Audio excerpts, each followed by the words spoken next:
নমস্কার, 7 এবেক নিউজ নেটওয়ার্কে আপনাদের স্বাগত। রেশন বন্টন দুর্নীতি মামলার তদন্তে আদালতের নির্দেশে শুক্রবার সকালে উত্তর 24 পরগনার সন্দেশখালীতে তৃণমূল নেতা শাহজাহানের বাড়িতে হানা দেয় ইডি আধিকারিকদের 5 সদস্যের একটি দল।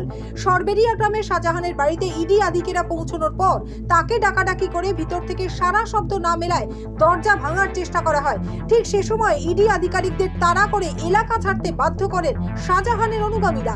ভাঙচুর চালানো হয় তাদের গাড়িতে। তৃণমূলী দুষ্কৃতীদের ছোড়া ইটের আঘাতে মাথা ফাটে তদন্তকারী অফিসারদের। সেই ছবি তুলতে গেলে আক্রান্ত হন সাংবাদিকেরাও। আর গতকাল সন্দেশখালীর এই রণক্ষেত্রের ঘটনার পর নাজার থানায় শেখ শাহজাহান এবং তার অনুগামীদের বিরুদ্ধে অভিযোগ জানানো হয় ইডির তরফে। সেই ঘটনায় অভিযুক্তদের মধ্যে 5 জনকে আটক করে নাজার থানার পুলিশ। পরবর্তীতে তাদের মিনাখা থানায় নিয়ে যাওয়া হয়। তাহলে আপনাদেরকে পুলিশ গ্রেফতার করলো কেন? আপনাদেরকে পুলিশ গ্রেফতার করলো কেন? বাজার করতে গেছিলাম, বাজারে গেছিলাম। পাশাপাশি বসিরহাট পুলিশ জেলার তরফে একটি সুও মোটো মামলা রুজু করে তদন্ত শুরু করা হয়েছে।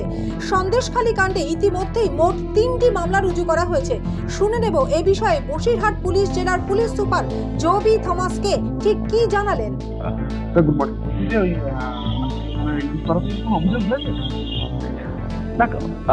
কালকে রাত্রিবেলা ওদের একটা কমপ্লেন পেয়েছেন। আচ্ছা, কোথায় করেছো এটা কমপ্লেনটা? তো ওরা থানাতে দিয়েছেন এবং আমার অফিসে একটা পাঠিয়েছিলাম, নাজার থানায়, নাজার থানাতে, এবং আমার অফিসে এসপি অফিসে পাঠিয়েছেন। আচ্ছা আচ্ছা, কি অভিযোগ করেছে ওটা মূলত? তো ওরা বেসিক্যালি ওখানে ইডি অফিসারের বিরুদ্ধে ম্যান হ্যান্ডলিং হয়েছে, এগুলো ওদের কিছু মালপত্র নিয়ে গেছে, ও টাইপের অভিযোগগুলো আছে।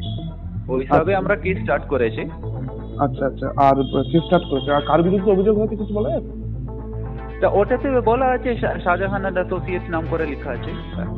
একজনের বিরুদ্ধে অভিযোগ অ্যান্ড অ্যাসোসিয়েটস,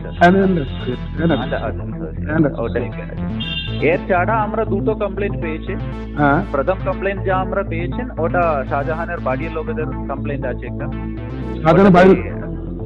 কমপ্লেন করেছে। আচ্ছা, কি কমপ্লেন করেছে? হ্যাঁ, ওটাতে মানে ইডির লোকেরা কিছু অফিসিয়ালরা উইথাউট প্রপার ওয়ারেন্ট, উইথাউট কাগজ ওদের বাড়িতে ঢুকেছে, ওদের তালা ভেঙেছে, তালা ভেঙে বাড়ির ভেতরে ঢুকেছে। আচ্ছা, এই দুটো কমপ্লেন হয়েছে তো? এটা তো একটা হয়েছে। এর ছাড়া সেকেন্ড এফআইআর যা আমরা করেছিলাম, আমাদের একটা সোমোটো কেস আছে। আমাদের যা অফিসার ওখানে গিয়েছে, ও যা যা দেখেছেন মানে এগেনস্ট আনরুলি মুভ, ও যাদের বিরুদ্ধে মানে যারা যারা ওখানে গভর্নমেন্ট অফিসিয়ালকে মারধর করেছেন, মিডিয়াকে মারধর করেছেন, ওদের বিরুদ্ধে একটা সোমোটো কমপ্লেন আমরা স্টার্ট করেছি। আমাদের মিডিয়ার কমপ্লেন তো অনেক দেরি করে এসেছেন, ওর আগে আমরা তো সোমোটো কেস তো স্টার্ট করেছি। পরিবার যেটা অভিযোগ করেছে ওটাও কি নাজার থানায়? ওটা নাজার দানা, তোর বাড়ি তো নাজার, সবকিছু নাজার দানার। সবকিছু নাজার দানা।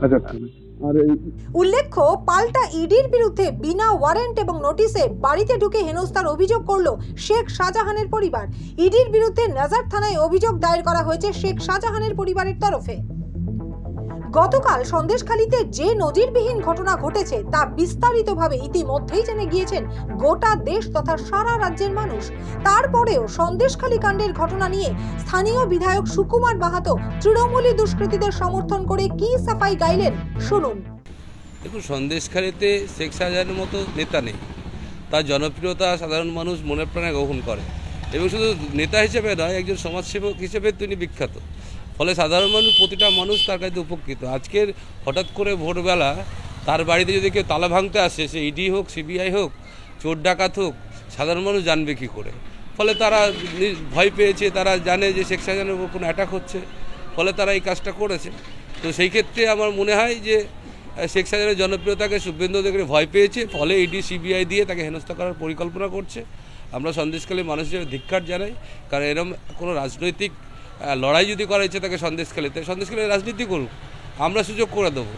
কিন্তু প্রতিহিংসা কেন? একজনের উপর প্রতিহিংসা করে সে রেশন চালও খায় না, রেশন ডিলার না, রেশন কাণ্ডের সঙ্গে কোনোভাবে জড়িত না। তার রেশন দুর্নীতি দায়ে তার বাড়িতে যদি রাতের বেলা ভোরবেলা কোনো অপরিচিত মানুষ আসে, সাধারণ মানুষ ভয় পেয়েছে, তারা হয়তো আতঙ্কে সেটা করেছে। সন্দেশখালী থেকে শান্তনু বিশ্বাসের রিপোর্ট, 7 এবেক নিউজ নেটওয়ার্ক।